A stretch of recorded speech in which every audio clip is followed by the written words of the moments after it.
make sure that I say that this bookstore is extraordinary anywhere in the country, and that the books that you'll find on these shelves you're not going to find anywhere else.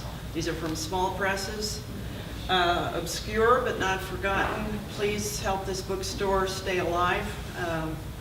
They're here by the grace of writers, I think, who love words. We're going to be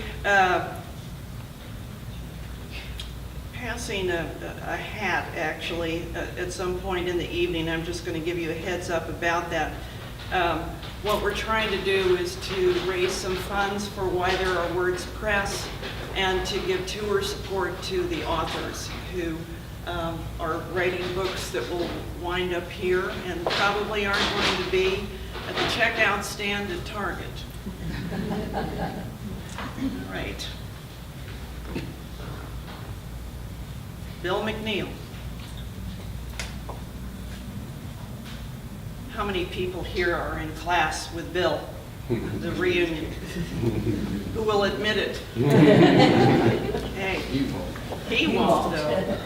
Okay, we're really glad that you're here. This is, I'm sure, special for him, even though he had just a standing room only at Book People a couple of months ago. He is a retired trial lord and a sixth-generation Texan. He lives on Caldwell County ranch that has been in his family since 1850. The 436-acre spread backing up to the San Marcos River was purchased from the first grantees, and the original deed to the property is locked securely in a desk that belonged to his great-grandfather. He grew up on the ranch he lives on now as an only child, fascinated by Texas lore and the natural environment that surrounded him. So his first novel, Plum Creek from TCU Press, just out last year, is not only a piece of Texas historical fiction, but an homage to the area in which Bill came of age. The book is the product of many hours of research and imagination, originating with his study at UT during the same time that J. Frank Dobie and Walter Prescott Webb taught there, when McNeal's inherent love of Texas and respect for early settlers and Texas Rangers gained focus. So this is a special treat for all of us. When I read Plum Creek, I had to fight Phil for it. We were passing it back and forth. It's a real page turner. So please welcome Bill McNeal.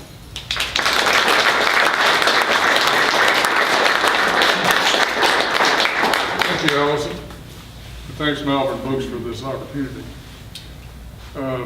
Plum Creek is set in over about a 9-month period in 1869 and 1870, and it starts in central Texas near Luling, where I grew up, and where Plum Creek empties into the San Marcos River, which a lot of folks know about.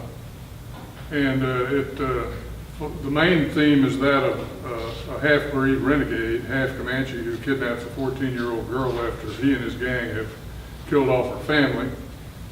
And the theme of flight is involved in that the half-breed is fleeing from the ex-ranger and the men who are trying to catch him. This scene is on the San Saba, in the San Saba Valley, where the Comanches for many years wintered, even next to the white settlers, and it involves a Comanche grandmother and her grandson.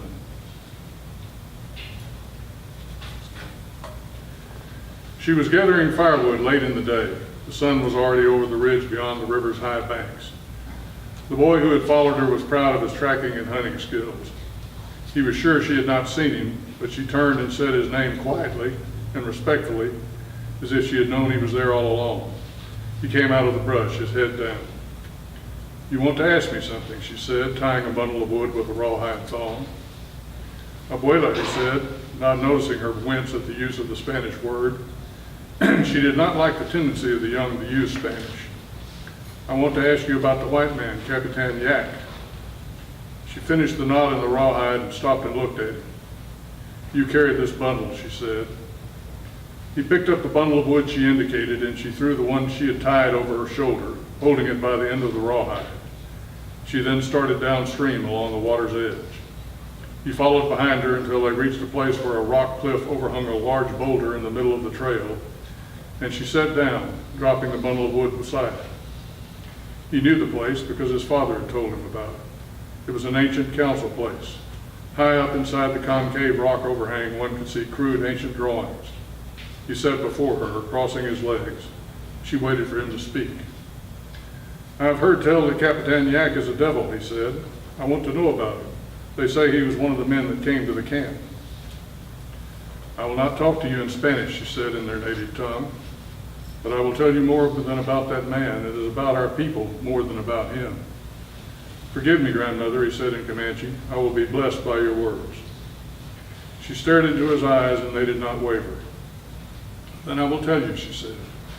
"Long ago the Spaniards came and tried to make slaves out of other people, but our ancestors took some of their horses and left the great mountains because they could ride better than anyone. The people were everywhere, and the Spanish could not keep up with them. They were too brave and spirited, and the Great Spirit was with them. Then some of the women mated with the Spanish, and there were some mixed people." "The Mexicans?" Her brow furrowed slightly. "It is more complicated, but there were Mexicans among them. They were the brown people. Then the white men came to Texas. They took the land for their own, saying they owned it, and the people had no right to hunt on it, so the people fought and defended their rights. The Mexicans changed their minds about the white men and decided they wanted them to leave Texas, but they lost one battle and gave up.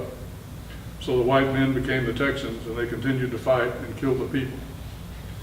The Mexicans made gifts to the chiefs so that they would kill the Texans and drive them away, but the Texans killed many warriors as well as women and children in a great battle on Plum Creek, and the people decided to talk to the white men.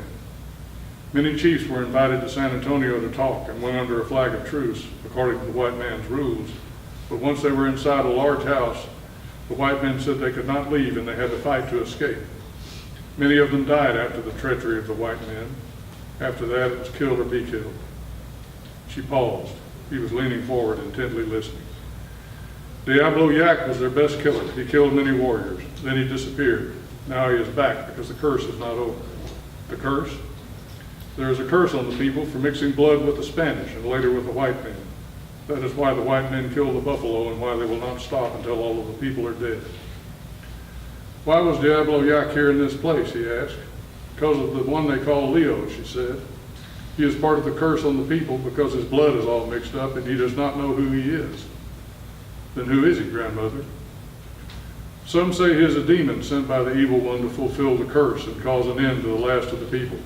Others say he is a savior who was sent to do away with the white man once and for all." The boy was drawing in the dirt with a stick, looking down at it. "What do you think?" he asked. She stared at him without speaking until he looked up at her. "I think they are both bad men and they will kill many more before they are through," she said. "And the people will die off because there will be nothing left to eat and no way to get any food. The white men will see to that." She stared at him for a long time, her wrinkled face splotched in the late afternoon light coming through the tree branches.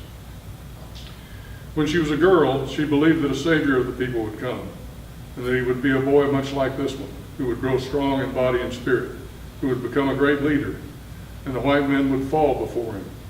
But no real leaders came. There were many chiefs, but they had no answer for the white men. Other enemies had stayed away from the people because they were afraid of them. If they encountered the people and tried to interfere with their rights, they were tortured and killed, and their children made captives, which caused them to respect the people. But the white men came after them, just like Diablo Yak, without letting up.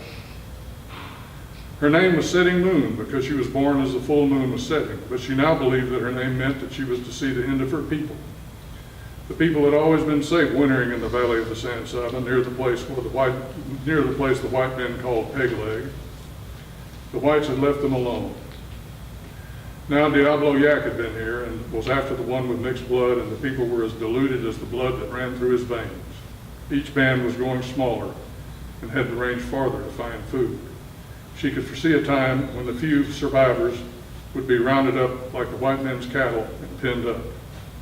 Her extended family, the Penteca or honey eaters, were down to a small number already. They had split up to survive, and the different groups had not kept up with each other. In a sense, they had already ceased to exist as a people. The boy looked up at her with the wonder of youth in his face. If she had still believed that a savior would come, she might have believed that he could be the one. but she was no longer a girl, and it was hard to imagine such a thing in wintertime.